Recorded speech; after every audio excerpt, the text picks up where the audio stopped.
2021 NBA draft is wrapped up, and it's time for me to give you my winners and losers.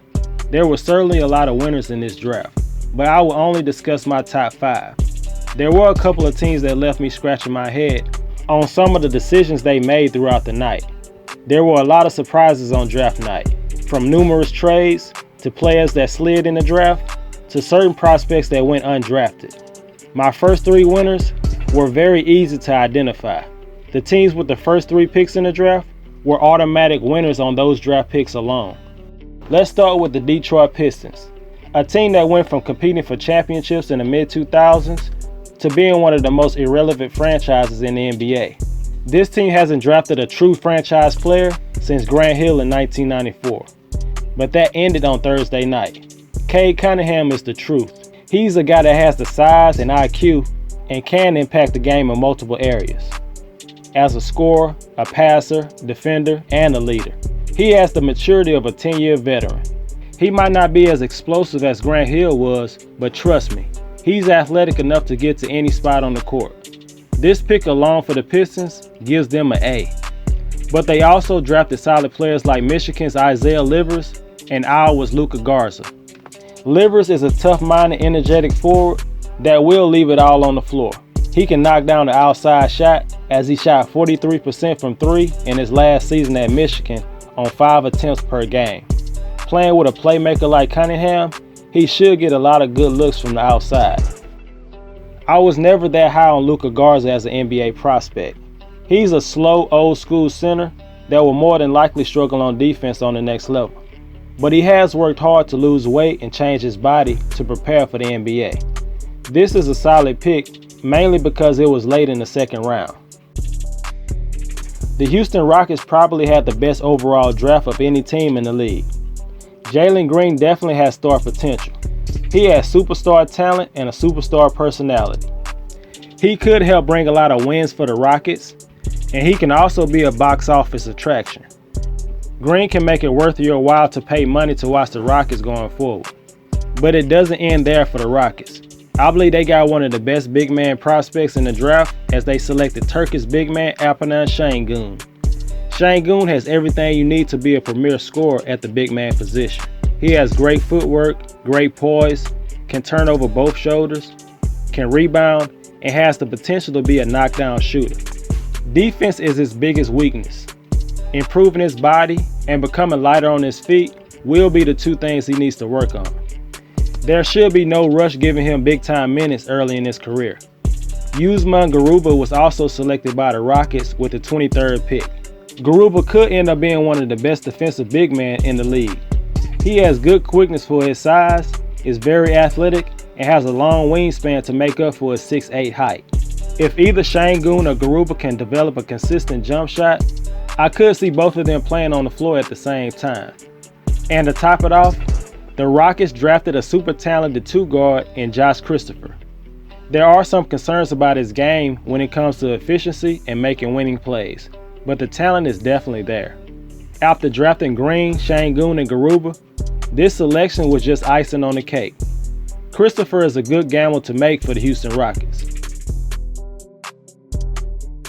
The Cleveland Cavaliers only had 1 pick, and they made the obvious choice when they selected the best big man prospect in Evan Mobley. NBA scouts believe he has the potential to be a Chris Bosh type. I believe there's a chance he could develop into a player like Anthony Davis if he reaches his full potential. The Cavaliers needed a franchise player very badly. It's been a struggle for the franchise ever since LeBron James left for the second time in 2018.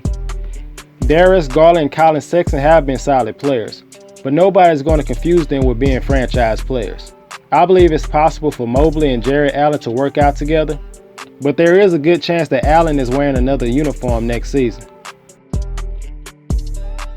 The Charlotte Hornets were another winner for me in this draft. I believe James Bouknight is a top 6 or 7 prospect in this draft. Bouknight could be the player that Malik Monk never could be for the Hornets. A reliable scorer night in and night out. He will get a lot of opportunities playing with a young stud like LaMelo Ball. He will get so many easy buckets because of LaMelo, but he has the skill set to get buckets on his own, and that's very crucial for a team to have when you get in the playoffs. The big man position is the area that the Hornets have been the weakest at for a while. Cody Zeller is finally a free agent and more than likely won't be coming back.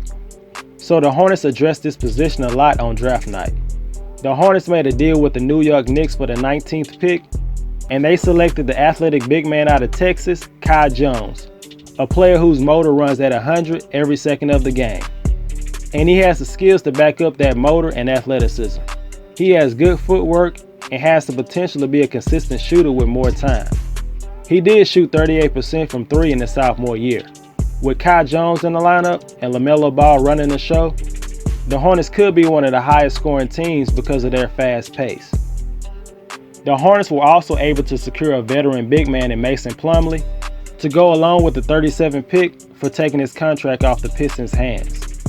That 37 pick was JT Thor, a definite first-round talent, a mobile athletic big man who has good handles for his size and could be a dangerous weapon for the Hornets on both sides of the ball.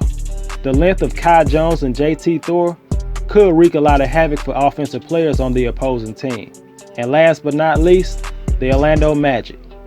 Sometimes you have to get lucky in the draft and capitalize on another team's mistakes.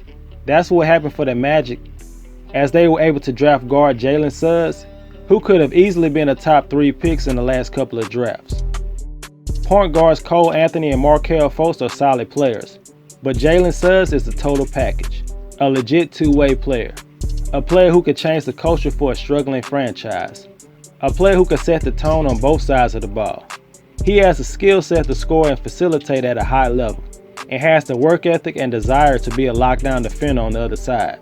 He has a high basketball IQ and has the competitive makeup that coaches love in their players. This is a home run for the Magic. With their second top 10 pick, they went with the versatile forward Franz Wagner. He's a big wing at 6'9" with a 7-foot wingspan and can do it all on the court. He can take it off the dribble, he can shoot it, he's an exceptional passer and can play defense. He's the jack of all trades. He might not do anything at an elite level, but he checks the boxes in almost every category. Wagner can be the glue guy for the Magic. Someone who's willing to do the small things that don't show up on the box score, like keeping the ball moving, setting good screens, and relocating. The small things. This was a great draft for the Orlando Magic. Now let's get to the big losers of this draft. And I have 3 teams I want to discuss. The first team is the Toronto Raptors.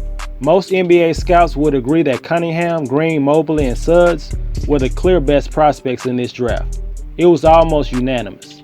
But the Raptors tried to get cute and drafted Scotty Barnes over Jalen Suggs. I believe Barnes is a solid prospect and does bring a lot to the table, but there's no way you pass on a prospect like Suggs for Scotty Barnes. Jalen Suggs is a great talent and almost has no holes in his game.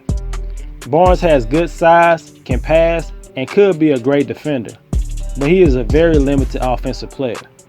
This was almost a match made in heaven for the Raptors to move up in the draft lottery, as they got the 4th overall pick. Kyle Lowry is more than likely going to leave in free agency, and what better player to replace him than a player that mostly resembles his game. Jalen Suggs is basically a more offensively talented Kyle Lowry. He has the grit, the passion, and the work ethic of players like Lowry and Jrue Holiday. This could be a decision that could haunt the Raptors for a while. Scotty Barnes is good, but Jalen Suggs is the more superior prospect. The next team is the Oklahoma City Thunder. It seems that just because you have a lot of first-round picks doesn't mean you know what to do with them. I really don't have a problem with their first pick in Josh Giddey. It was a solid gamble to make at number 6. Josh Giddey has great size for the point guard position and is an elite passer. There are some things he has to work on, like his outside shooting, but overall, it was a good pick for OKC. The problem I have with OKC is mainly what they did after this pick. OKC had already traded big man Al Horford and Moses Brown to the Boston Celtics, so one of the areas they needed to address was definitely the center position. And with all the picks they came in with, they failed to draft at that position all night. And to make matters worse, they actually traded the 16th pick to the Rockets, which ended up being a big man they needed in Appian Sengun. There were plenty of good big man talent throughout the whole draft from the first round and the second round. This is totally unacceptable. Trey Mann is a good prospect, but after drafting Josh Giddey with the 6th overall pick and already having Shai Gilgeous-Alexander, it seemed like an unnecessary pick for the Thunder. Another loser in this draft was the Sacramento Kings, which is not even surprising at this point. I love Davion Mitchell as a prospect. I believe he can have a major impact for a team in the right situation. But Sacramento is not the best fit for Mitchell to be able to flourish. You already have rising stars at the same position in De'Aaron Fox and Tyrese Haliburton. Why would you feel you need to use another top 10 pick on that position? Even if Buddy Hield gets traded, I see no pathway for Mitchell to get significant minutes on this team that has Fox and Haliburton. I could see Mitchell getting real frustrated playing in Sacramento for the next couple of years. Playing on a bad team is one thing, but not getting big minutes on a bad team is even worse. And last but not least, the San Antonio Spurs. The Spurs is usually the gold standard when it comes to maximizing a draft position with a great prospect that another team passed on. But that was not the case on Thursday night. They literally made the biggest reach in the entire draft when they selected Josh Primo with the 12th overall pick. Not only is Primo not worthy of a lottery pick, but the guard position was not a position of need for the Spurs. It would only make sense to draft at that position if you think that prospect is special. And I don't believe Primo is special enough to justify drafting him at 12. The Spurs could have easily traded down in the draft and got more assets and still been in position to draft Primo in the 20s. This was a massive overreach for the Spurs, but that's my opinion. Only time will tell if I'm wrong or if I will be proven right.